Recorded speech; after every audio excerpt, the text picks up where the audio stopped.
নমস্কার। আজ আপনারা শুনবেন টিম মেক ইউনিক এন্টারটেনমেন্ট পরিচালিত প্রিয়নাথ মুখোপাধ্যায়ের লেখা দারোগার দপ্তর থেকে নেওয়া আসমানি লাশ। প্রিয়নাথ বাবুর জন্ম হয় 1855 সালে ও প্রয়াণ 1947 সালে। তিনি ছিলেন কলকাতা পুলিশের লালবাজার থানার ডিটেকটিভ ডিপার্টমেন্টের দারোগা। 1878 থেকে 1911 পর্যন্ত প্রিয়নাথ মুখোপাধ্যায় কাজ করেছেন কলকাতা পুলিশে। দীর্ঘ 33 বছরের অভিজ্ঞতা নিয়ে তিনি শুরু করেন তার প্রথম গোয়েন্দা বই দারোগার দপ্তর। শুরু হচ্ছে আমাদের বিশেষ নিবেদন আসমানি লাশ।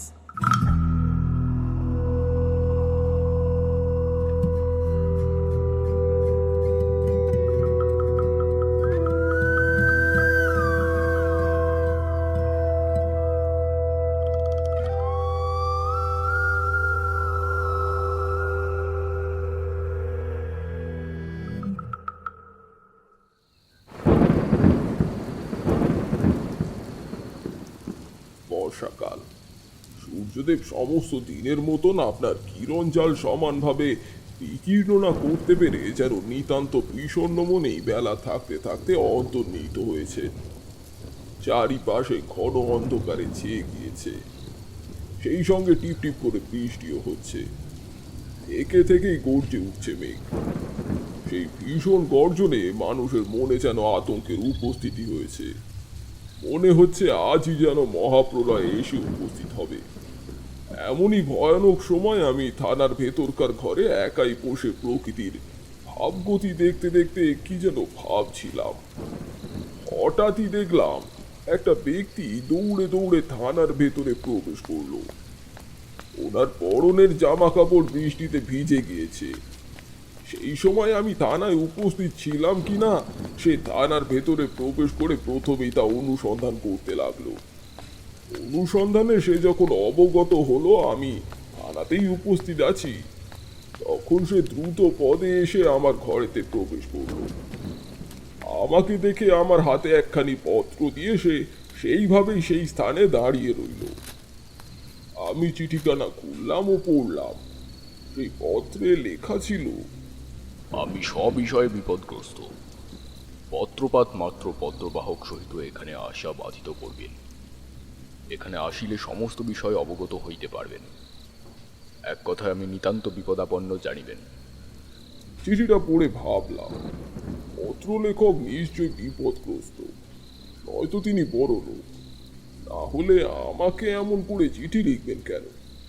আমার সাথে যদিও তার বিশেষ পরিচয় আছে তা সত্য, কিন্তু তিনি এমনভাবে কখনো আমাকে চিঠি লেখেননি। এইরূপ নানান কথা ভেবেই তৎক্ষণাৎ সেখানে যাব বলে স্থির করলাম। তখনই একখানি গাড়ি এনে সেই পত্র লেখক এবং আমি বাবুর বাড়ির দিকে প্রস্থান করলাম।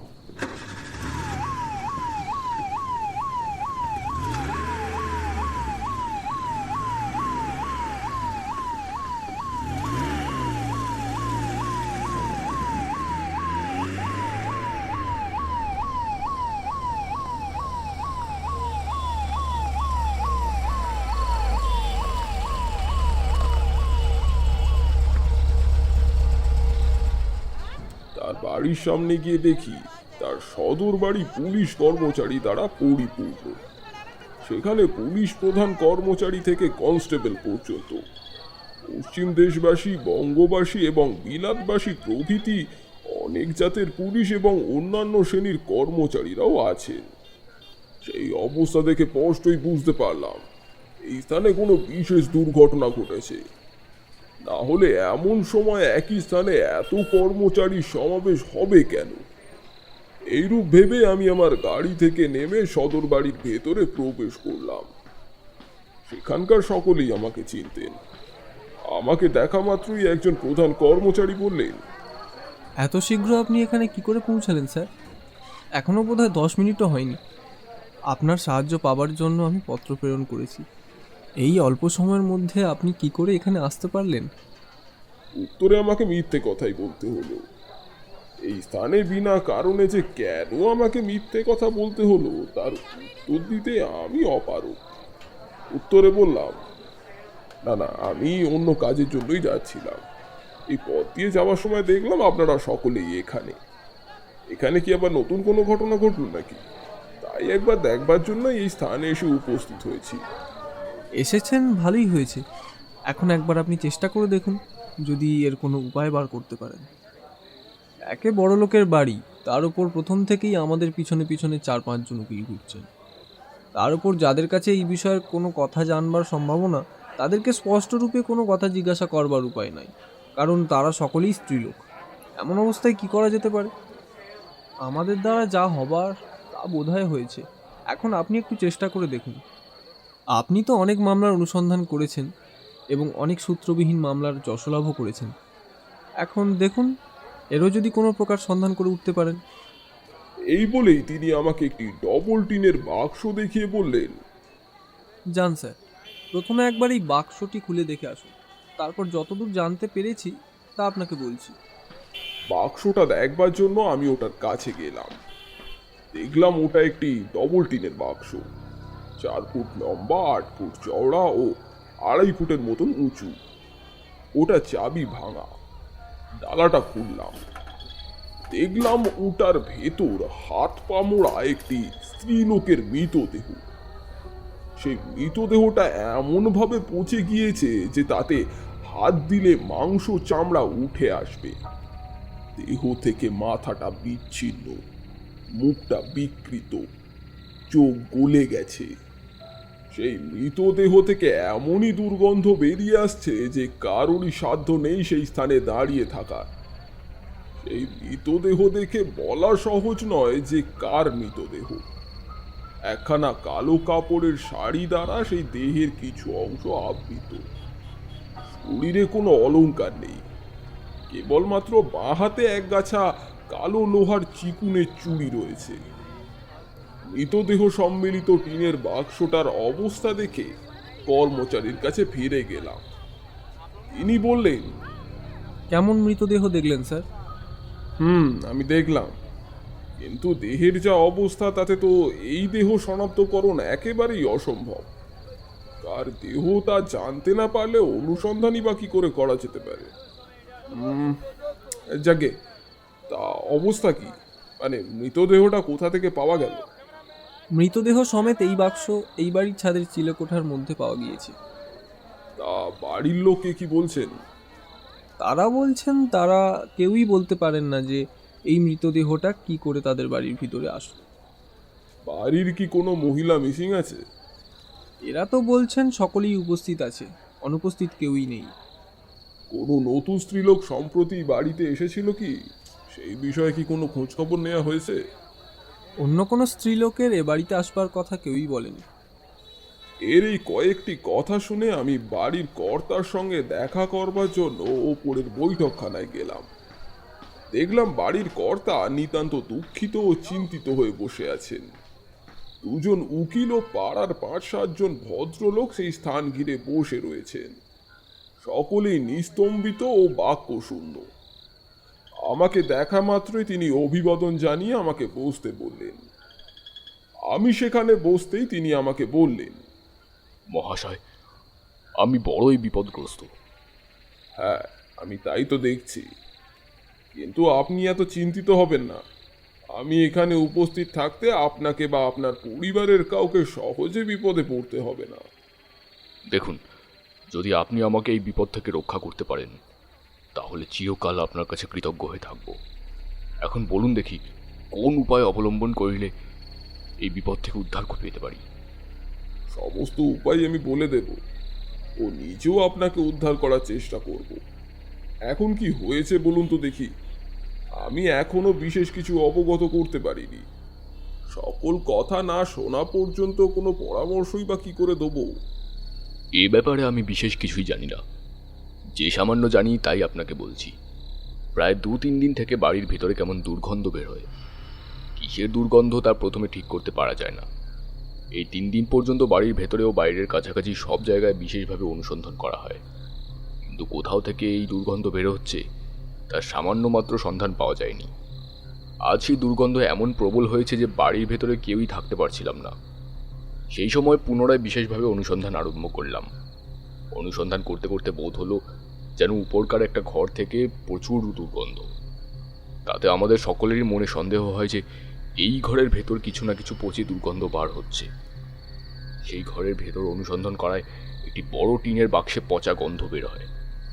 তখন সেই বাক্স বন্ধ ছিল, ওটার চাবি খুঁজে বার করলাম, কিন্তু সেই বাক্স নিজের বলে কেউই স্বীকার করলো না। কাজেই ওটার চাবি না পাওয়ায় সেই বাক্স বাইরের ঘরে আনা হলো। একজন কর্মকারকে ডেকে যখন ওই বাক্স ভাঙা হলো, তখন দেখা গেল যে ওটার ভেতরে একটা মৃতদেহ ওইভাবে ওই অবস্থাতেই রয়েছে। তখন কি আর কর্তব্য, কিছুই স্থির করতে না পেরে পুলিশে খবর দিলাম। খবর পাওয়া মাত্র এই সকল পুলিশ অনুসন্ধান করেছে। তারা বলেছেন আমরাই এই খুন করেছি। আমি কিন্তু ওই বাক্স ওর মৃতদেহ সম্বন্ধে বেশি কিছুই জানি না। বাড়ির প্রত্যেক স্ত্রীলোককে বিশেষভাবে জিজ্ঞাসা করেছি, কিন্তু কেউই কিছুই বলতে পারেনি। এটাও বড় আশ্চর্য ব্যাপার যে ওই বাক্স আমার বাড়ির ভেতর কার দ্বারা কিভাবে বাড়িতে এলো তার কিছুই আমরা বলতে পারছি না। এখন বলুন দেখি, কোন উপায় অবলম্বন করিলে এই বিপদ থেকে বের হতে পারি? আমি আপনাকে প্রথমেই 2-4টি কথা জিজ্ঞাসা করতে চাই, যদি আপনি রাগ না করেন। আপনি যদিও পুলিশের কর্মচারী, তবুও আপনাকে সেভাবে দেখি না। এমন অবস্থায় আপনার কথায় আমার রাগ করা নিতান্তই অসম্ভব। আপনার সঙ্গে যদিও আমার বিশিষ্ট পরিচিতি আছে তা সত্য, কিন্তু আমি আপনার পরিবার সম্পর্কে কখনো কোনো কথা জিজ্ঞাসা করিনি। সেই সম্বন্ধেই আমি আপনাকে প্রথমতই 2-4টে কথা জিজ্ঞাসা করতে চাই। আপনি আমাকে সব কথা অনায়াসে জিজ্ঞাসা করতে পারেন। চলুন, ফাঁকা ঘরে আমিও আপনি গিয়ে বসি। ফাঁকা ঘরে বসবার প্রয়োজন নেই। আমি যে সকল বিষয়ে কথা জানতে চাই তা আপনি সর্বপক্ষেই বলতে পারেন। তাহলে এখানেই জিজ্ঞাসা করতে পারেন। আপনার পরিবারের মধ্যে এখন বাড়িতে কে কে উপস্থিত আছেন? আমার পরিবার অতি সামান্য। আমি, আমার স্ত্রী, আমার ভাগ্নি, আমার 2টি কন্যা এবং আমার একটিমাত্র পুত্র ছাড়া আমার পরিবারের মধ্যে আর কেউই নেই। আপনার ভাগ্নি তার শ্বশুর বাড়িতে থাকে না? না, তিনি বিধবা। তার বয়স এখন 60 বছরের কম নয়। শুনেছি যখন আমি নিতান্তই শিশু সেই সময় তিনি বিধবা হয়েছেন, ও সেই সময় থেকেই আমার বাড়িতেই তিনি থাকেন। আপনার 2টি মেয়ের কথা যা আপনি বললেন তারা কি উভয় বিবাহিত? না, বড় মেয়ের বিয়ে হয়ে গিয়েছিল, কিন্তু বিয়ের কয়েক বছর পরেই সে বিধবা হয়। বিধবা হওয়ার পর থেকেই সে এখানেই আছে, শ্বশুরবাড়িতে যায়নি। ছোট মেয়েটির এখনো বিয়ে হয়নি, তার বয়স 10 বছর হবে। বড় মেয়েটির কত বয়স? যখন তার বয়স 9 বছর সেই সময় তার বিয়ে হয়েছিল। 13 বছর বয়সে সে বিধবা হয়েছে। এখন তার বয়স বোধ হয় 25-26 হবে। ছোট মেয়েটির কত বয়স? ছোট মেয়ের থেকে ছোট, বোধ হয় 6-7 বছর তার হবে। যে কয়েকটি স্ত্রী লোকের কথা বললেন তারা কি সকলেই এই বাড়িতেই উপস্থিত আছে? তারা সকলেই এখন বাড়ির ভেতরেই আছেন। আপনি যে কয়েকজনের কথা বললেন এরা ছাড়া আর কে কে আপনার এই বাড়িতে আছেন? একটি ব্রাহ্মণ ও একটি ব্রাহ্মণী, এরা দুজনেই রান্না করেন। 2 জন চাকর আমার কাজের জন্য সর্বদা ব্যস্ত থাকে, ও 4 জন দারোয়ান দেউড়িতে বসে থাকে। এই কজন ছাড়া আর কেউই আমার বাড়িতে থাকে না। এই চাকর চাকরানি এবং দারোয়ানদের মধ্যে অন্দরমহলে কোন কোন ব্যক্তির আসবার অধিকার আছে? দারোয়ান ছাড়া আর কারোরই অন্দরমহলে যাওয়ার কোনো বাধা নেই। আচ্ছা, চাকর চাকরানির মধ্যে সকলেই কি রাতে বাড়ির ভেতরেই থাকে, না যে যা সে তার নিজেদের বাড়িতে চলে যায়? না, কেউই বাইরে থাকে না, সকলেই আমার বাড়িতেই থাকে। আচ্ছা, এর মধ্যে অন্য কোনো স্ত্রীলোক, এই যেমন ধরুন আপনাদের আত্মীয় স্বজনের মধ্যে কেউ বা কিংবা চাকর চাকরানিদের পরিচিত কেউ এই বাড়িতে এসেছিল? আমি যতদূর জানি তাতে আমার বাড়িতে 1 মাসের মধ্যে কেউই আসেননি। এই কয়েকটি কথা জিজ্ঞাসা করে যেই ঘরটিতে বাক্সটা পাওয়া গিয়েছিল সেই ঘরটি একবার দেখবার ইচ্ছে প্রকাশ করলাম। আমার প্রস্তাবে তিনি রাজি হলেন। ঘরের ভেতরে যেই স্থানে বাক্সটা পাওয়া গিয়েছিল সেইখানেই আমরা গেলাম। বাড়ির উত্তরাংশে একটি দালানের ওপর কেবল 3টি মাত্র ঘর আছে। পূর্ব দিকের ঘরটিতে বাবুর ভাগ্নি থাকতেন, আর পশ্চিম দিকের ঘরগুলিতে কেউই থাকতো না। সেই সঙ্গে সেই ঘরটিতে কতগুলি আলমারি, বাক্স ও সিন্দুক আছে। সেই ঘরে মৃতদেহের সঙ্গে বাক্সটা পাওয়া যায়। সেই ঘরের পশ্চিমে যেই ঘরটি তাতে থাকতেন বাবু সেই বিধবা মেয়েটি। এই ঘরের পশ্চিমে একটি ছাদ আছে। ছাদের চারদিক প্রায় 5 ফুট উঁচু পাঁচিলে ঘেরা। ছাদের ওপরে কেউ দাঁড়িয়ে থাকলে বাইরে থেকে কেউ তা দেখতে পাবে না। এই ঘরগুলির পেছনে খিড়কির বাগান, ওর সামনে খোলা উঠোন। উঠোনের দক্ষিণে সেই একই রকমের 3টি ঘর।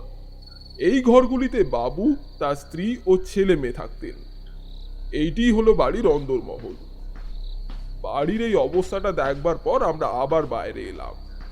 বাবুকে বললাম, আপনার ভাববার কোনো কিছু নেই, যাতে আপনি কোনোভাবে বিপদগ্রস্ত না হন আমি তারই বিশেষ চেষ্টা করব। অথচ আমি এটাও দেখব যে আমি এই বিষয়ে কোনো রহস্য উদ্ঘাটন করতে সামর্থ্য হই কিনা। আমার কথা শুনে বাবু একটু আশ্বস্ত হলেন ও আমাকে অনেক অনুনয় বিনয় করলেন। যতদূর পারি আমি সাহায্য করব এই প্রতিজ্ঞা করে সেই স্থান ছেড়ে নিচে নেমে এলাম। যে স্থানে অন্যান্য কর্মচারীরা ছিল আমিও সেখানেই গিয়ে দাঁড়ালাম। এই বিষয়ে খোঁজ খবর করবার জন্য কর্মচারীরা কি পথ অবলম্বন করবে তাই দেখবার জন্য সেইখানেই কিছুক্ষণ দাঁড়িয়ে রইলাম। দেখলাম সকলেই আমার মতন অন্ধকারে পড়ে রয়েছে। কেউ ভেবে কোনো কিছু স্থির করে উঠতে পারছে না, বা কোনো পথ অবলম্বন করতেও তারা সমর্থ হচ্ছে না। শেষমেশ বাড়ির বাইরে এদিকে ওদিকে একবার দেখলাম ও পেছনের বাগানের দিকেও গেলাম। বাগানের ভেতরে অনেক অনুসন্ধান করলাম, কিন্তু সেখানে এমন কিছু দেখতে পেলাম না যার দ্বারা মনের ভেতর কোনো সন্দেহের আবির্ভাব হয়। সেই বাগানের উত্তরে কিছু বাড়ি ছিল। সেখানে গিয়ে দেখলাম এই স্থান আমার ভীষণভাবে পরিচিত। 4-5 দিন আগে একটি সিন্দুক চুরির মকদ্দমা অনুসন্ধান করতে গিয়ে আমি এই স্থানে এসেছিলাম। সেই স্থানটা আবার দেখব, এটাকে অপ্রয়োজন মনে করেই আমি ফিরে চলে এলাম। এই হত্যাকাণ্ড কার দ্বারা সম্পন্ন হয়েছে সেই অনুসন্ধান করার আগে আমাদের দেখা উচিত যে এই মৃতদেহটা কার, আর ওটা এলোই বা কোথা থেকে। এটা যদি জানতে না পারা যায় তাহলে এমন অবস্থায় হত্যাকাণ্ডের সন্ধান করা একেবারেই অসম্ভব। বাড়ির চাকর চাকরানি, ব্রাহ্মণ ব্রাহ্মণী প্রভৃতি সকলকেই বিশেষভাবে জিজ্ঞাসা করা হলো। দারোয়ানদেরকেও জিজ্ঞাসা করা হলো, কিন্তু কেউই কোনো কথা বলতে পারল না। সেই মৃতদেহ যে কার তার কোনো সন্ধান হলো না। সেই বাড়ির আশেপাশে সকল ব্যক্তিকেই সেই মৃতদেহ দেখানো হলো, সকলকেই জিজ্ঞাসা করা হলো, কিন্তু সেই মৃতদেহ যে কার তা কেউই বলতে পারল না। এই হত্যাকাণ্ডের নায়ক কে? কোন ব্যক্তির দ্বারা এই দুঃসাহসিক কাজ সম্পন্ন হয়েছে? সেই মৃতদেহই বা কার? যে বলে দিতে পারবে সে গভর্নমেন্টের থেকে 50 টাকা পুরস্কার পাবে। এই ঘোষণাও করা হলো, কিন্তু তাতেও কোনো ফল পাওয়া গেল না। পরের দিন সকালে সেই স্থানে যাওয়ার আগে আমি মনে মনে চিন্তা করছি, এখন কোন উপায় অবলম্বন করি। এমন সময় আমার হঠাৎ মনে হলো যে সেই মৃতদেহে যে বস্ত্র পাওয়া গিয়েছে সেই বস্ত্র যদি পুরনো হয়ে থাকে তাহলে তো ধোপার ঘরে গিয়েছিল। অতএব এতে যদি কোনো ছাপ থাকে তাহলে অনুসন্ধানের পথটি পাওয়া যেতে পারে। যদি কোনো প্রকারে সেই ধোপার অনুসন্ধান পাই তাহলে সে নিশ্চয়ই বলতে পারবে কার বস্ত্রে সে এই ধরনের ছাপ দিয়েছিল। আর যদি বস্ত্রের অধিকারীর খোঁজ পাওয়া যায় তাহলে সেই মৃতদেহ যে কার তাও স্থির হবে, এবং হয়তো হত্যাকাণ্ডের নায়কও বেরিয়ে পড়বে। আজ অনুসন্ধান কিছুটা অন্য মূর্তি ধারণ করলো। সকলেই যেন আজ বাবুর বিরোধী হয়ে দাঁড়ালো। সকলেই সন্দেহ করেছে যে এ হত্যা বাবুর দ্বারাই সম্পন্ন হয়েছে। আমি বাবুকে আগে থেকেই ভালোভাবেই জানতাম। তিনি যে কি প্রকৃতির লোক তা আমার কাছে অজানা ছিল না। সুতরাং আমি সবাইকে বললাম, আপনারা সকলে শান্ত হন, এই কাজ কোনোদিনই বাবুর দ্বারা সম্পন্ন হতে পারে। কিন্তু আমার কোনো কথাতেই কেউ কোনো কান দিল না। আমার বিশ্বাস ভ্রম বলেই সকলে উড়িয়ে দিল। বাবুকে নিয়েই তারপর অনুসন্ধান আরম্ভ হলো। নানান দিক থেকে নানান কথা তাকে জিজ্ঞাসা করা হলো। আমি সেই স্থান থেকে উঠে এলাম। ভাবলাম চাকর চাকরানীদের কিছু কথা জিজ্ঞাসা করি। যদি তাদের মুখ থেকে কোনো একটা কথা বেরিয়ে পড়ে তাহলে হয়তো তদন্তটা আরো সহজ হয়ে যাবে। এরকমই কিছুটা ভেবে আমি কামিনী নামে একজন চাকরানীকে কিছু জিজ্ঞাসা করলাম। বাবুর পরিবারের মধ্যে কার কি প্রকার চরিত্র তাই জানবার চেষ্টা করলাম, কিন্তু সকলের চরিত্রই যে ভালো এ কথাই আমাকে কামিনী বলল। আর এও বলল তার কোনো আত্মীয় বা অপর কোনো পরিচিত স্ত্রীলোক এ বাড়িতে 10-15 দিনের মধ্যে আসেনি। কেবল 1 মাস আগে বামার একটি নাতনি দেশ থেকে এসে তার কাছে 2 দিন মাত্র ছিল, কিন্তু সে অন্য জায়গায় কাজ পেয়ে চলে গেছে। কামিনীর কথা শেষ হলে বামাকে ডাকলাম। বামাকে অনেক কথা জিজ্ঞাসা করলাম, কিন্তু তার থেকে অন্য কোনো কথা বেরোলো না। পরিশেষে আমি বললাম, বামা, এখন আর তুমি আর মিথ্যে কথা বলো না। কামিনী আমাকে সমস্ত কিছুই বলে দিয়েছে। তোমার নাতনি, তাকেই তো তুমি মেরে বাক্সের ভেতর বন্দি করে রেখেছো। আমার এই কথা শোনা মাত্রই বামা কামিনীকে প্রথমেই একটা গালি দিল। আমার নাতনি এসে এখানে 2 দিন ছিল মাত্র, সেও 1 মাস আগে। এতেই সে বলে আমার নাতনিকে মেরে ফেলেছি। আর ওর বোন এসে যে 7 দিন এখানে ছিল সে কথা বলতে বুঝি ভুলে গেল। এই বলেই কামিনী সঙ্গে সঙ্গে তুমুল ঝগড়া লাগিয়ে দিল। আমি সেখানে দাঁড়িয়ে দাঁড়িয়ে তাদের ভাবভঙ্গি দেখতে লাগলাম এবং বিশেষ মনোযোগের সাথে তাদের ঝগড়া শুনতে লাগলাম। এত ঝগড়া হলো, কিন্তু কামিনী তারপরও তার সেই বোন যে এখানে এসেছিল সেটা কোনোভাবেই স্বীকার করলো না। এতে কামিনীর ওপর আমার বড়ই সন্দেহ জাগলো। আমি এই ঘটনা সকলকেই বললাম। সকলেই এই কথা শুনে বিস্মিত হলেন। বাবুকে ছেড়ে দিয়ে তখন সকলেই কামিনীর ওপর পড়ল। বামা এই গোলযোগের বাইরে বেরিয়ে গেল, কিন্তু শীঘ্রই তার নাতনির সঙ্গে ফিরে এসে বলল, এই দেখুন দারোগা বাবু, আমার নাতনিকে এনেই হাজির করলুম। এখন কামিনী ওর বোনকে নিয়ে আসুক। এত গোলযোগের পরও কামিনী কিন্তু তার বোন যে এখানে এসেছিল তা স্বীকার করল না।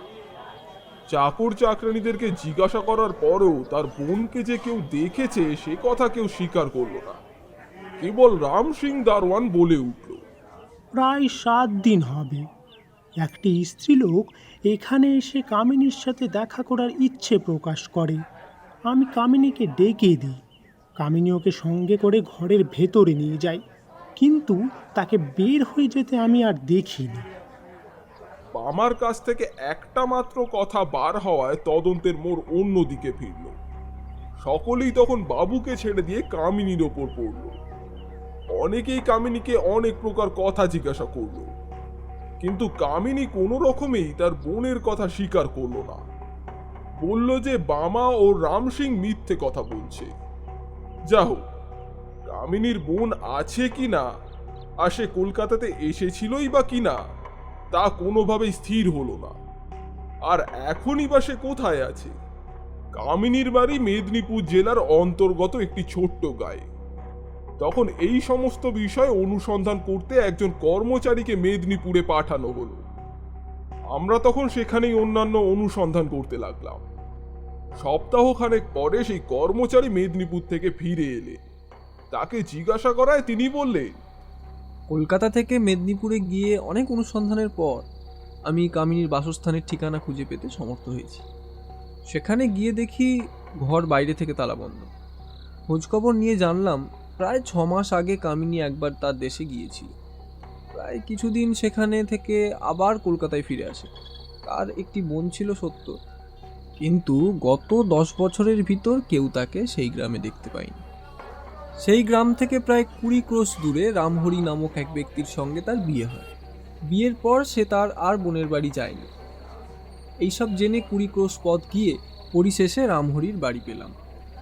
দেখলাম সে বাড়িতে নেই, কিন্তু অনুসন্ধান করে জানতে পারলাম যে রামহরির স্ত্রী সুন্দরী সেই গ্রামের আরও কয়েকটি স্ত্রীলোকের সঙ্গে গঙ্গা স্নান উপলক্ষে কলকাতায় এসেছিলেন।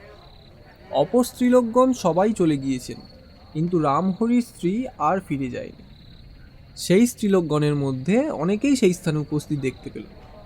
তাদেরকে জিজ্ঞাসা করে জানতে পারলাম যে তারা সকলেই স্টিমার যোগে কলকাতায় এসে উপস্থিত।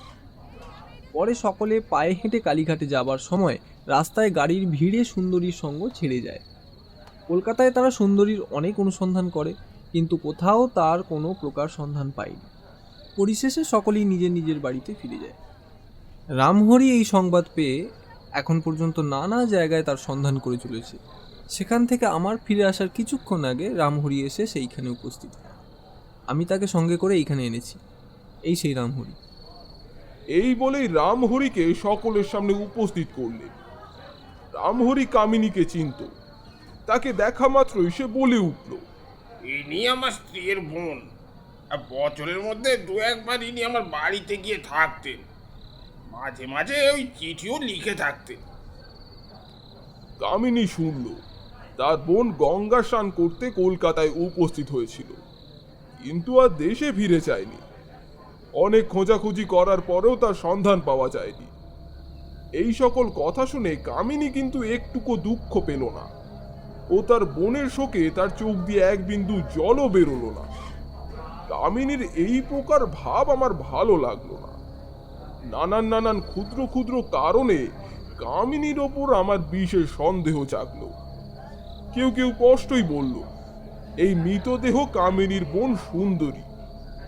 সেই অনুসন্ধানে নিযুক্ত কর্মচারীদের মনে সন্দেহের উপস্থিতি হলো। কিন্তু এখন কি করা যেতে পারে? মৃতদেহ তো আর নেই। মৃতদেহের সৎকারের কার্য শেষ করা হয়েছে। রামহরি হয়তো সেই মৃতদেহ দেখলে বলতে পারতো যে ওটা ওর স্ত্রীর কিনা। সেই উপায়ও তো আর নেই। এখন কি করা যেতে পারে? যা হোক, যে বস্ত্র ও লোহা তুলে রাখা হয়েছিল সেই বস্ত্র ও লোহাগুলি রামহরিকে দেখানো হলো। ওটা দেখেও সে বলতে পারল না যে ওটা ওর স্ত্রীর কিনা। কামিনী কেনই বা মিথ্যে কথা বলল? এই সন্দেহ মেটানোর জন্যই সকলে তৎপর হয়ে উঠল। এবার আর কামিনীকে বড় লোকের চাকরানি বলে কেউ বিবেচনা করল না। তখন যার মনে যা এলো সবাই তাকে তাই বলতে লাগলো। ক্রমে কামিনীকে সেখান থেকে থানায় নিয়ে যাওয়ার জন্য একজন কনস্টেবলের হাতে তুলে দেওয়া হলো। কনস্টেবল তাকে থানায় নিয়ে গেল। এখন কামিনী বুঝতে পেরেছে যে এবার তার আর রক্ষে নেই। তার বোন সুন্দরীকে হত্যা করার অপরাধে সে অভিযুক্ত। এখন সে সকলের কাছে নানান প্রকার বাক্য ব্যয়ে জর্জরিত হয়ে অপমানিত হওয়ার ভয়ে কাঁদতে কাঁদতে কনস্টেবলের সাথে চলে গেল। সকলেই ভাবলো কনস্টেবল ওনাকে থানায় নিয়ে যাবে, কিন্তু পরে সেই কনস্টেবল ফিরে এসে বলল, আগে দারোগা বাবু, কামিনীকে থানায় নিয়ে যাওয়ার সময় সে পথ থেকে পালিয়েছে। অনেক চেষ্টা করেও তাকে ধরতে পারিনি। কামিনী পালালোই বা কেন? তবে কি সেই প্রকৃত আসামি? যে মৃতদেহ পাওয়া গিয়েছে তবে কি সেটা সুন্দরীরই মৃতদেহ? আর এদিকে তো রামহরিও বলছে তার স্ত্রীকে পাওয়া যাচ্ছে না। অনেক খোঁজাখুঁজি করা হয়েছে, কিছুতেই বুঝে ওঠা যাচ্ছে না যে কে প্রকৃত আসামি। পরের দিন সকালে আমরা বাবুর বাড়ির দরজার সামনে বসে আছি। এমন সময় দেখলাম দুটি স্ত্রী লোক সেই দিকেই আসছে। ওদেরকে দেখেই কয়েকজন লোক বলে উঠল, না না, ও ওই রমণী কামিনী নয়। না না না, ও কামিনী নয়। কাছে আসতেই দেখলাম এই সেই কামিনী। তার সাথে যেই মহিলাটি ছিল তাকে দেখতেই রামহরি বলে উঠল, এই তো আমার স্ত্রী, এই তো। আরে আমার সুন্দরী গো, আরে এসো এসো এসো, শোনো শোনো শোনো, আরে সুন্দরী এসো এসো, চলো। কামিনীকে দেখে এবং রামহরির কথা শুনে আমরা সকলেই অবাক হলাম। কিছুক্ষণ পরে আমি কামিনীকে জিজ্ঞাসা করলাম, তুমি যে প্রথম থেকে এত মিথ্যে কথা বললে, তাহলে তোমার বোন এখানে আসবার কথা সম্পূর্ণভাবে প্রমাণিত হতে তুমি কোনো রকমে স্বীকার করলে না কেন? কিন্তু যখন সকলেই তোমাকে সন্দেহ করলো আর সকলেই যখন ভাবলো যে তুমি তোমার বোনকে হত্যা করেছো, তখন তুমি পালালেই বা কেন? এবং এখন দেখছি তুমি তোমার বোনকে কোথা থেকে এনে উপস্থিত করেছো। এইসবের উদ্দেশ্যটা কি বলো তো? আমার কথা শুনে কামিনী বলল, আমার উদ্দেশ্য যাই হোক না কেন, আপনারা সকলে স্থির করেছিলেন যে আমি আমার বোনকে সুন্দরীকে হত্যা করেছি, কিন্তু এখন আমি তাকে এনে আপনাদের সামনে উপস্থিত করলাম। কি এখন আপনাদের সন্দেহ মিটে গেল তো? কামিনীর উত্তর শুনে আমরা অবাক হলাম। তাকে বললাম, যাও তুমি এখন বাড়ির ভেতরে যাও। কামিনী তার বোনের সঙ্গে বাড়ির ভেতরে প্রবেশ করলো। বাড়ির বাগানের উত্তর দিকে যেসব বাড়িগুলি আছে তার মধ্যেই একটি বাড়ি রামগোপাল বিশ্বাসের। রামগোপাল কলকাতায় থাকে না, বাইরে বাইরে কন্ট্রাক্টরের কাজ করে। বাড়িতে বৃদ্ধা মা ও স্ত্রী আছে। বছরের মধ্যে 2-3 বার সে বাড়িতে আসে, 10-15 দিন থাকে, আবার সে ফিরে যায়। যখন আসেন তখন স্ত্রীর জন্য অনেক সোনাদানা নিয়ে আসেন, কিন্তু এবার রামগোপাল স্ত্রীর জন্য অনেক সোনার গয়না এনেছেন এবং আগে যে পরিমাণ অর্থ আনতেন এখন তার চেয়েও বেশি অর্থ নিয়ে এসেছেন। এবার রামগোপালের বাড়িতে আসবার 2-3 দিন পরেই চোরের হানা পড়ল। রামগোপাল যখন রাত্রে ঘরে শুয়ে ঘুমাচ্ছিল তখন চোরের শীত কাটার শব্দে রামগোপালের ঘুম ভেঙে গেল। শীত কাটার শব্দ পেয়েও রামগোপাল কিন্তু চেঁচামেচি করলেন না, চুপচাপ শুয়ে রইলেন। তিনি কিন্তু সাহসী পুরুষ। রামগোপাল শুয়ে শুয়ে মনের ভেতর অনেক চিন্তা করতে লাগলেন। চোর যখনই শিক কেটে বাড়ির ভেতর প্রবেশ করবে তখনই রামগোপাল নিজের হাতে ধরে তাকে উচিত শিক্ষা দেবে। এদিকে কিছুক্ষণ পরে শিক কাটা শেষ হলে চোর আস্তে আস্তে অতি সন্তর্পণে গর্তের ভেতর পা ঢোকালো। অমনি রামগোপাল তার পাটাকে সবলে চেপে ধরলেন। তারপরে চোর চোর বলে অতি চিৎকার করে পাড়া মাথায় তুললেন।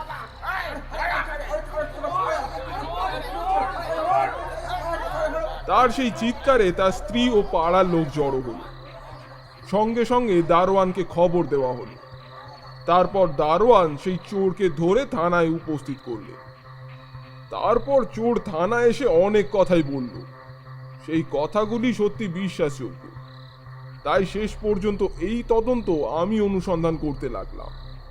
চোর যা যা কথা বলেছিল সেটা হলো, রামগোপাল প্রায় এই বাড়িতে থাকেন না, তার যুবতী স্ত্রী বাড়িতে থাকেন।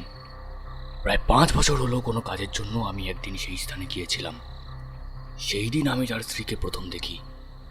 ও সেই দিন থেকেই তার দোষেই হোক বা আমার দোষেই হোক, আমি ওনার সাথে অবৈধ প্রণয়ে আবদ্ধ হই। সেই দিন থেকে প্রায় প্রতিদিনই রাতে আমি ওনার বাড়িতে গিয়ে থাকি। রামগোপাল বাবু বাড়িতে এসেছেন এ কথা আমি জানতে না পেরে অন্যদিন যেভাবে যেতাম সেই দিনেও ঠিক সেইভাবে গিয়েছিলাম। সুতরাং প্রবেশ করে প্রথমে রামগোপাল বাবুকে দেখি। তিনি আমার উদ্দেশ্য বুঝতে পারলেন। তার স্ত্রীকে বেশি কিছু না বলে আমাকে ধরে উত্তম রূপে প্রহার করলেন। আমাকে বেঁধে রেখে তিনি তার গৃহের পিছনে একটি শীত কাটলেন এবং আমি শীত কেটেছি এইরূপ গোলযোগ করল। পাড়ার কতগুলি লোক এসে সেইখানে উপস্থিত হলো। পরে তিনি বন্ধন অবস্থাতেই আমাকে থানায় পাঠিয়ে দিলেন। এইরূপ পরিষ্কার জ্যোৎস্না রাতে কোনো চোর শীত কাটে এ কথা আগে কখনো শুনেছেন কি? কয়েকদিন পর সেই মামলা আদালতে উঠল। এই মকদ্দমার প্রধান সাক্ষী ছিলেন রামগোপাল বিশ্বাস। আজ চোরের মকদ্দমার দিন। রামগোপাল এসে কোর্টে উপস্থিত হলেন এবং সেই পাড়ার অনেক লোকই চোরের কি শাস্তি হবে তা দেখবার জন্য এসেছিল। উড়ি শেষে দেখলাম মহেন্দ্র দাস নামক একজন ব্যক্তি সাক্ষী মঞ্চে এসে দাঁড়ালো। অনুসন্ধানের সময় আমি এই ব্যক্তিটিকে কোথাও দেখিনি। উকিল পক্ষ জিজ্ঞাসা করলেন, তোমার নাম কি? আগে আমার নাম শ্রী মহেন্দ্রনাথ দাস। তুমি কোথায় থাকো এবং কি কাজ করো? রামগোপাল বিশ্বাসের বাড়ির কাছেই আমার বাড়ি। বর্তমানে ব্রাদার কোম্পানিতে আমি কেরানির কাজ করি। যেই দিন চোর ধরা হয় সেই দিনের ঘটনা মহামান্য আদালতকে বলো। হ্যাঁ মহাশয়, খুব ভালোভাবে মনে আছে। কি ঘটনা ঘটেছিল তা তুমি খুলে বলো। আজ প্রায় 15 কি 16 দিন হলো। একদিন রাত্রে এক সামান্য কথা নিয়ে আমার আর আমার স্ত্রীর মধ্যে বিবাদ হয়। আমার স্ত্রী খুবই অভিমানী। সে আমার কথা শুনে রাগে একেবারে আত্মহত্যা করবার সংকল্প করে আমার ঘর থেকে বের হয়ে যায়। সেই সময় আমার মনের মধ্যেও রাগের সঞ্চার হয়েছিল। আবার কিছুক্ষণ পরে ভাবলাম সে যখন আত্মহত্যা করবে বলে আমার ঘর ছেড়ে গেছে, আমার তাকে খুঁজে দেখা উচিত। সে কোথায় গেল? স্ত্রীলোকের রাগ অতি প্রচণ্ড এবং জীবনের মায়াও অতি সামান্য। এমন অবস্থায় আমার স্ত্রী কোথায় গেল সেটা খুঁজে দেখার জন্য আমি পার হলাম। বাড়ির ভিতরের সমস্তটাই সন্ধান করে দেখলাম, কিন্তু কোনো স্থানেই তাকে খুঁজে পেলাম না। বাড়ির ভিতরে অন্যান্য ঘরে আমার মা এবং বোন শুয়েছিলেন। কাছে গিয়ে দেখলাম সেই সকল ঘরের দরজা ভিতর দিয়ে বন্ধ। দরজার সামনেও কিছুক্ষণ দাঁড়িয়ে থাকলাম। সেই সময় হঠাৎ আমার বাড়ির জানালার দিকে আমার চোখ পড়ল। তখন পরিষ্কার জ্যোৎস্নার আলোয় দেখতে পেলাম যে আমার বাড়ির জানালা খোলা। এমন অবস্থায় মনের মধ্যে একটু আশার সঞ্চার ঘটল। বাইরে বেরিয়ে দেখি আমার স্ত্রী বাইরে বসে আছে, কিন্তু তার চোখ মুখ আতঙ্কে ভরা। ও আমার কানে কানে কয়েকটা কথা বলল। পরে সেই বাগান থেকে বেরিয়ে আমরা ঘরে প্রবেশ করলাম। আমার স্ত্রীর কথায় আমি বিস্মিত হলাম। সেই বাগানের অপর দিকেও একবার চেয়ে দেখলাম, কিন্তু কিছুই দেখতে পেলাম না। অবশেষে রামগোপালের ঘরের পিছন দিক থেকে গিয়ে যখন নিরীক্ষণ করে দেখলাম, সর্বনাশ! ভাবলাম আমার স্ত্রী যা যা বলেছিল তাই সত্য। দেখলাম এই চোর রামগোপালের ঘরের পিছনে বসে শীত কাটছে। দেখতে দেখতে শীত কাটা শেষ হয়ে গেল। চোর ঘরের ভিতরে যখনই প্রথম পা ঢোকালো, অমনি রামগোপাল তাকে ধরে ফেলল। পাড়ার অনেকে একসাথে হয়ে তাকে বেঁধে ফেলল। যে ব্যক্তিকে আমি শীত কাটতে দেখেছিলাম, এই সেই ব্যক্তি। এটা আমি শপথ করে নিশ্চয়ই বলতে পারি। মহেন্দ্রনাথের কথা শুনে ম্যাজিস্ট্রেট সাহেব তার কথায় বিশ্বাস করলেন। চোর দোষী সাব্যস্ত হলো। সেই দিনই তাকে শাস্তি দেওয়া হলো। মহেন্দ্রনাথ তার স্ত্রীর কাছে শুনেছিল যে চোর রামগোপালের গৃহের শিক কাটছে। এ কথা সহজেই বুঝতে পারলাম, কিন্তু তার স্ত্রী আর যে কি কি বলেছে তা বুঝতে পারলাম না। আমি মহেন্দ্রনাথের বাড়ি জানতাম। সন্ধ্যার একটু আগেই তার বাড়িতে গেলাম। মহেন্দ্রনাথ তার বাড়িতেই ছিলেন। তার সাথে সাক্ষাৎ হলো। মহেন্দ্রনাথ আমাকে আগে থেকেই চিনতে। প্রায় 2 ঘন্টার মতন তার বাড়িতেই বসে বসে দুজনে গল্প করলাম। শেষে বললাম, আসলে তুমি ম্যাজিস্ট্রেট সাহেবের কাছে আজকে যে সমস্ত কথাগুলো বললে, তার মধ্যে 2-1টা কথা আমার মনে বড়ই কৌতূহল জাগিয়েছে। সেই জন্যই তোমার কাছে এসেছি। তুমি সেই দিন রাত্রে বাগানের ভেতর তোমার স্ত্রীর কাছ থেকে কি কি কথা জানতে পেরেছিলে, আর তোমাকে তিনি কি দেখিয়ে দেবার চেষ্টা করেছিলেন, তা জানবার জন্যই আমার মনটা আজ কেমন যেন অস্থির হয়ে উঠেছে। আমার কথা শুনে মহেন্দ্র প্রথমে একটু বিস্মিত হল, কিন্তু আমার অনুরোধ সে ফেলতে পারল না। ম্যাজিস্ট্রেট সাহেবের কাছে সে যে যে কথা বলেছিল, তার সব কথাই আমাকে পুনরায় বলল। পরের দিন সকালে হরিণবাড়ির জেলে গেলাম। সেই চোরের সঙ্গে সাক্ষাৎ করলাম। তাকে বললাম, শীতের মকদ্দমায় ম্যাজিস্ট্রেট সাহেব তোমাকে দোষী সাব্যস্ত করেছেন। এই কথা তুমি বুঝতে পেরেছিলে কি? উত্তরে চোর বলল, মোকদ্দমায় আমার আর নিস্তার নেই, এ কথা আমি বেশ বুঝতে পারছি। যখন তুমি বুঝতেই পেরেছো এই মকদ্দমায় তোমার জেল নিশ্চিত, তখন যদি আমি তোমাকে কোনোভাবে বাঁচাবার চেষ্টা করি, তাতে কি তোমার কোনো রকম আপত্তি আছে? আপনার প্রস্তাবে আমার কোনো আপত্তি নেই, কিন্তু এখন এই মোকদ্দমা সম্বন্ধে আমাকে কোনো কথা জিজ্ঞাসা যদি করেন, তাহলে তার ঠিক উত্তর আমার কাছ থেকে কোনোভাবেই পাবেন না। আমি তোমাকে 2-1টা কথা জিজ্ঞাসা করব সত্যি, কিন্তু এই মকদ্দমায় তোমার কোনো অনিষ্ট যাতে না হয় সেটাও আমি মাথায় রাখবো। তবে আমাকে কি কথা জিজ্ঞাসা করতে চান? সেই দিন রাত্রে তুমি ওই বাড়িতে গিয়েছিলে কেন বলো তো? এই কথা কি তুমি অস্বীকার করতে পারবে? না, পারবে না। কারণ তুমি গিয়েছিলে বলেই তুমি শাস্তি পেয়েছো। কারণ তুমি চুরি করার অভিপ্রায়তেই যাও বা অন্য কোনো কারণেই গিয়ে থাকো, তাতে আমার কোনো মাথা ব্যথা নেই। শুধু আমি তোমাকে কটা কথা জিজ্ঞাসা করতে চাই। হ্যাঁ, আমি সেইখানে গিয়েছিলাম সত্য, কিন্তু চুরি করবার অভিপ্রায়ে যাইনি। যে জন্য গিয়েছিলাম তা আপনাদের আগেই বলেছি। তুমি যখন সেখানে দাঁড়িয়েছিলে সেই সময়ের অবস্থা একবার মনে করার চেষ্টা করো তো দেখি। সেই সময় 2টো লোক সেখান দিয়ে যেতে যেতে তোমার সঙ্গে কোনো কথা বলেছিল? হ্যাঁ, বলে কথা। কেন দারোগাবাবু? এই মকদ্দমা তোমার বিপক্ষে প্রমাণ হয়ে গিয়েছে, সুতরাং তোমার বিরুদ্ধে অপর পক্ষে সাক্ষীর আর প্রয়োজন নেই। অন্য কাজের জন্য আমি তার সন্ধান করছি। ওদের নাম সাতকড়ি দাস এবং মাখনলাল দত্ত। আচ্ছা, এই 2 ব্যক্তি কোথায় থাকে তা বলতে পারো কি? তাও বলতে পারি। যে স্থানে আমি দাঁড়িয়েছিলাম তার কিছু দূর আগে প্রসন্ন বাড়িয়ালির বাড়ি। দুজনেই সেই বাড়ির ভাড়াটিয়া। সেই চোরের কাছ থেকে এই কথা কয়েকটি জেনে নিয়ে আমি আবার ফিরে গেলাম বাবুর বাড়িতে। বাবু বাড়িতেই ছিলেন। তার অন্দরের ভেতরে আবার একবার যাওয়ার ইচ্ছে প্রকাশ করলাম। বাবু আমার প্রস্তাবে রাজি হলেন। যে ঘরে লাশ পাওয়া গিয়েছিল দুজনেই পুনরায় সেই ঘরে গেলাম। সেই ঘরটিকে বিশেষভাবে অনুসন্ধান করলাম। কেবলমাত্র দেখলাম এই ঘরের ভেতর অতি মজবুত দুগাছি দড়ি রয়েছে, 1 হাতের মতো লম্বা, এবং সচরাচর আমরা যে কাঠের রুল ব্যবহার করে থাকি তার পক্ষে কিছুটা মোটা। একখানি কাঠের টুকরো সেই দড়ির প্রান্তে আবদ্ধ। কাঠ দিয়ে তৈরি একটি উঁচু বেঞ্চ ছাদের ওপর রয়েছে। পাঁচিলের কাছে সেই বেঞ্চটি নিয়ে গেলাম, তার ওপর দাঁড়ালাম। দেখতে পেলাম পাঁচিলের ওপর দিয়ে বাগানের অনেক অংশই দেখা যাচ্ছে। দেখলাম দেওয়ালের বেশখানি অংশের বালি চটে গিয়েছে। প্রশস্ত বাড়িওয়ালা যে বাড়িতে থাকে তাছাড়া আরও একখানি বাড়ি আছে। সেই বাড়ির ভাড়াটে হচ্ছে সাতকড়ি দাস ও মাখনলাল দত্ত। মাখনলাল দত্ত বাড়ির বাইরের একখানি ঘরে থাকে।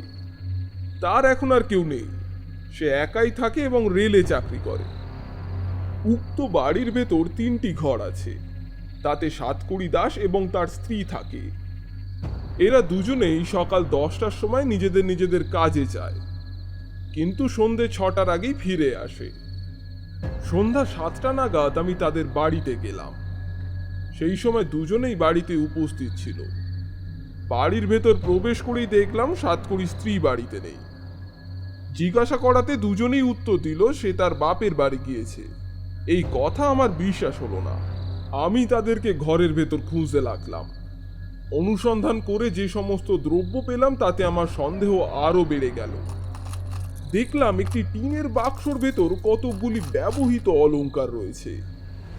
অনুসন্ধান করে জানতে পারলাম সেই অলংকারগুলি সাতকড়ি স্ত্রী বিরাজের।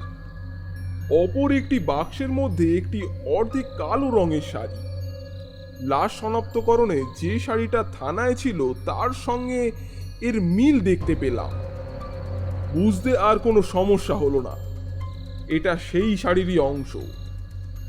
আরো বেশ বুঝতে পারা গেল যে উভয় শাড়ি জোড়াভাবে ধোপার কাছে কাচতে দেওয়া হয়েছিল। তারপর তাকে ধোপার কাছ থেকে নিয়ে এসে কাঁচি দ্বারা 2 খণ্ড করা হয়। দুজনের থেকে যখন কোনো উত্তর পেলাম না তখন তাদেরকে মহেন্দ্রনাথের বাড়িতে নিয়ে গেলাম। মহেন্দ্র সব ঘটনাই সবার সামনে খুলে বলল। সাতকড়ি ও মাখনলাল মহেন্দ্রনাথের সামনে এই সকল কথা শুনে আগে চোর আমাকে যা যা বলেছিল তাও তাদেরকে বললাম। আরও বললাম, সেই চোরই তোমাদের নাম ঠিকানা আমাকে বলে দিয়েছে বলে আমি তোমাদেরকে ধরতে সমর্থ হয়েছি। এবার সাতকড়ি শ্বশুর বাড়িতে একটি কর্মচারীকে পাঠানো হলো। সেই স্থানে কর্মচারী পৌঁছালেই জানতে পারা যাবে যে তার স্ত্রী আদপেও শ্বশুর বাড়ি গিয়েছিল কিনা। এইসব ব্যাপার দেখে ওরা দেখি কিছুটা ম্লান হয়ে পড়ল ও নিজেদের দোষ স্বীকার করে বলতে শুরু করলো। মাখনলাল দত্ত প্রথমেই বলল, দারোগা বাবু, আমি এখন সব কথাই প্রকাশ করব, কোনো কথাই আর গোপন করব না।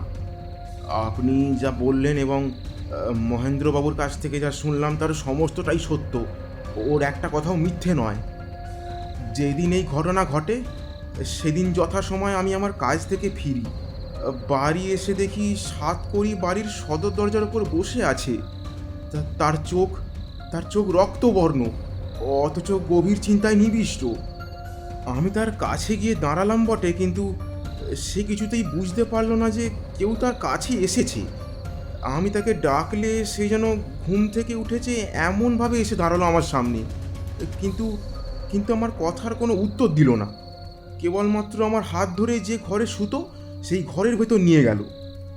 সে যে কেন আমাকে সেইভাবে ধরে তার ঘরের ভেতরে নিয়ে গেল তা প্রথমে বুঝতে পারলাম না, কিন্তু সেই ঘরের ভিতর প্রবেশ করে আমার বুদ্ধি লোপ হলো। অজ্ঞান হয়ে সেই স্থানে কিছুক্ষণের জন্য বসে পড়লাম। তার কিছুক্ষণ পরেই দেখলাম সেই ঘরের মেঝেতে সাতকড়ি স্ত্রী বিরাজ গড়াগড়ি খাচ্ছে। তার ধর এক স্থানে পড়ে আছে আর মস্তক অপর স্থানে দেখা যাচ্ছে।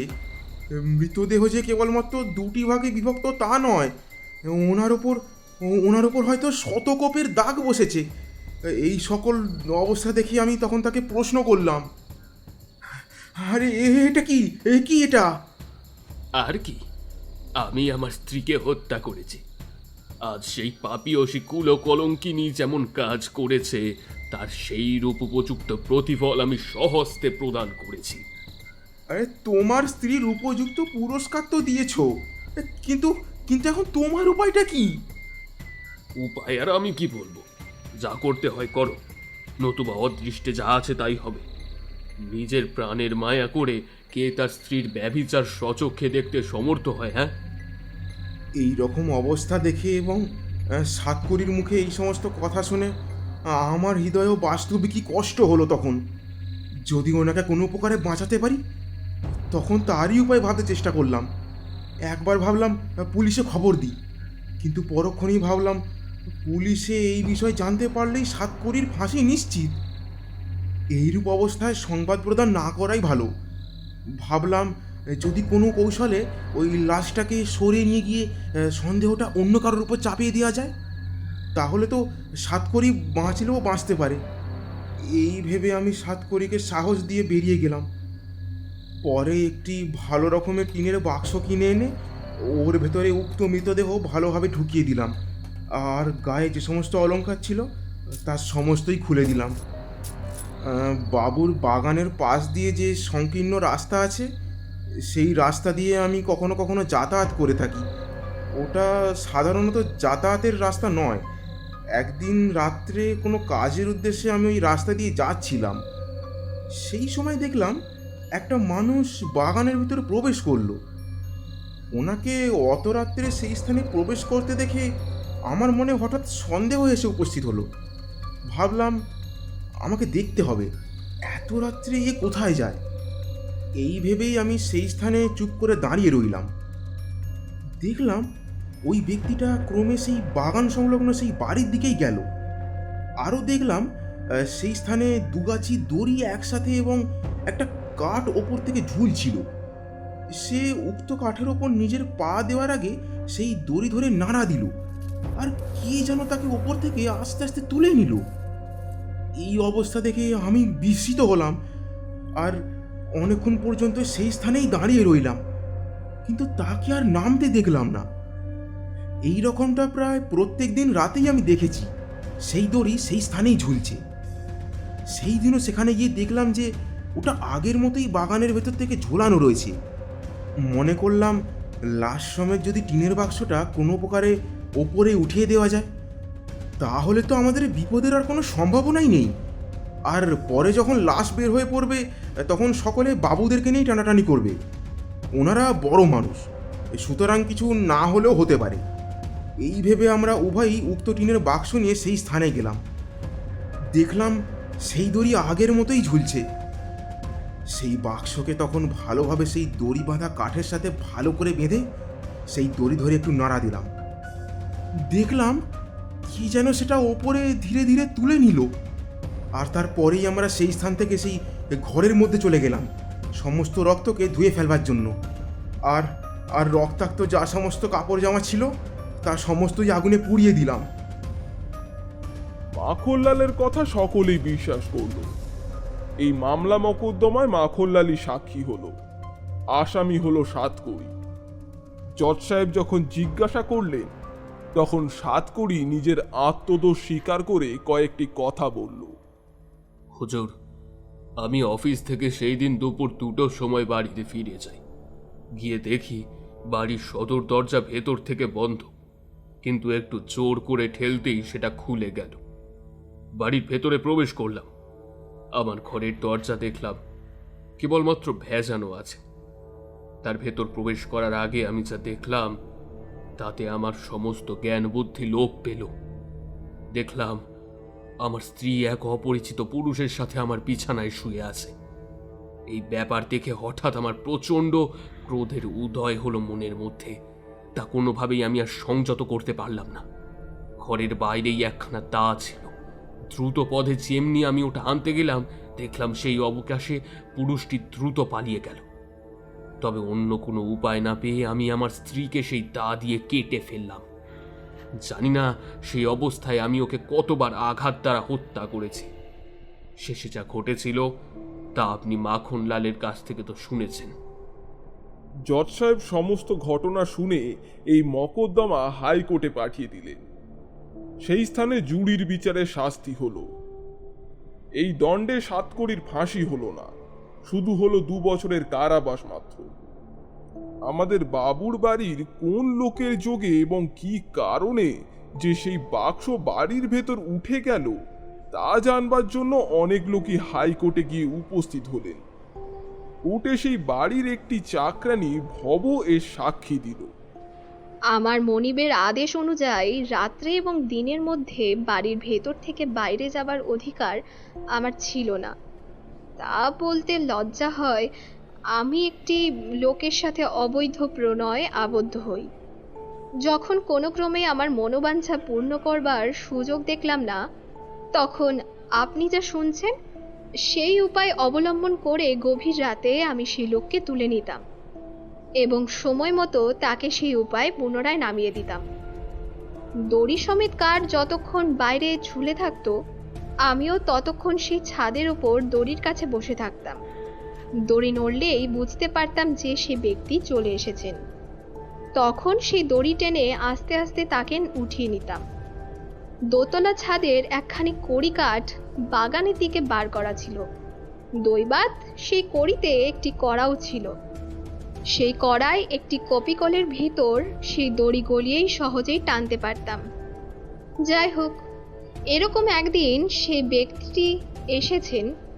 বিবেচনা করার আগেই যখন আগের উপায় আস্তে আস্তে দড়ি টেনে নিলাম, তখন দেখলাম মানুষের পরিবর্তে আজ একটি টিনের বাক্স। ভাবলাম কোনো কারণবশত তিনি সে বাক্স উপরে উঠিয়ে দিয়েছেন। এই ভেবে সে বাক্সটি একটি ঘরের ভেতর রেখে দিলাম। মনে মনে ভাবলাম তিনি না আসলে সে বাক্স খুলব না। কিন্তু তাকে আর দেখতে পেলাম না, তিনি আর এলেন না। এই মোকদ্দমায় আসামি, সাক্ষী বা দর্শকগণের মধ্যে তিনি নেই। তার নাম রাম, এইমাত্র আমি জানলাম। কিন্তু তিনি কোথায় থাকেন তাও আমি অবগত নই। তিনি কখনো আমাকে তা বলেননি। সেই বাক্স সেই ঘরে 3-4 দিন থাকবার পর যে রূপ সেই মৃতদেহ বার হয়ে পড়ে তা আপনারা সকলেই অবগত আছেন। খবর কথা কেউ কেউ বিশ্বাস করলো, কেউ কেউ বা মনে মনে অন্য রূপ ভাবতে লাগলো। সেই সময় থেকেই বাবুর সেই বিধবা মেয়েকে এখন আর কেউ দেখতে পায়নি। পরিশেষে সকলের মুখে শুনেছি তিনি নাকি কাশীবাস হয়েছেন। কিন্তু এটাও কাউকে কাউকে বলতে শুনেছি যে বাবু মেয়েকে লজ্জাজনক ব্যাপার থেকে বাঁচাবার জন্য হব সেই কুল কামিনীকৃত সমস্ত কাজই নিজের বলে স্বীকার করে নিয়েছেন এবং ইচ্ছা করেই সেই ব্যক্তির নাম প্রকাশ করেননি।